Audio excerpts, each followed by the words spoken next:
किसी जंगल में एक साधु रहा करता था। उसे ध्यान की कला में महारत हासिल थी। उस जंगल के आसपास के गांवों में यह प्रसिद्ध था कि कोई भी व्यक्ति उनके पास आता तो वे ध्यान की कला को बहुत सरल तरीके से बताते और सिखाते थे। यह बात एक व्यक्ति को पता चली जो बहुत दिनों से ध्यान करने की अभ्यास करता लेकिन कर नहीं पाता। तो वह व्यक्ति उस साधु के पास आता है और उनसे कहता है, हे मुनिवर, मैं ध्यान करने का बहुत प्रयास किया लेकिन मुझे ध्यान की उस अवस्था पर नहीं पहुंच पा रहा हूं जो मैं चाहता हूं।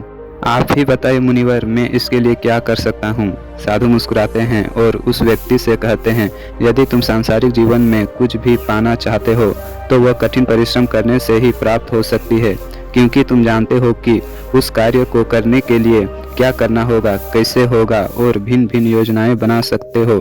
परंतु ध्यान करने की प्रक्रिया भिन्न है। यह सांसारिक नहीं बल्कि आध्यात्मिक है और इससे पाने के लिए ना तुम योजनाएं बना सकते हो और ना ही कठिन परिश्रम।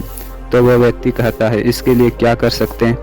साधु कहता है, जिस प्रकार सभी लोग सांसारिक जीवन में कुछ पाने के लिए प्रयत्न करते हैं उसी प्रकार तुम ध्यान करने का प्रयास करते हो, जो कि सही नहीं है। क्या तुमको पता है कि ध्यान की अंतिम अवस्था क्या होगी? तो फिर तुम इसको कैसे प्राप्त कर सकते हो? यह बिल्कुल असंभव है और इसे नहीं कर सकते। तुम्हें निराश होने की आवश्यकता नहीं है। इसे करने का भी तरीका है, परंतु यह नहीं जो तुम कर रहे हो।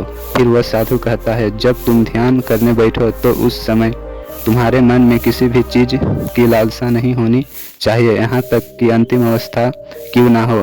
तुम्हें सिर्फ पूरी तरह से अपने आप को ध्यान में समर्पित कर देना है और अपने पूरे शरीर को रिलैक्स छोड़ देना है। उस समय तुम्हारे लिए कुछ भी चीज़ जरूरी नहीं होनी चाहिए, यहाँ तक कि मैं भी नहीं। तो तुम ध्यान की उस चरम सीमा तक पहुँच पाओगे जो तुम चाहते हो। इसके बाद वो व्यक्ति साधु को धन्यवाद दिया और वहाँ से चला गया।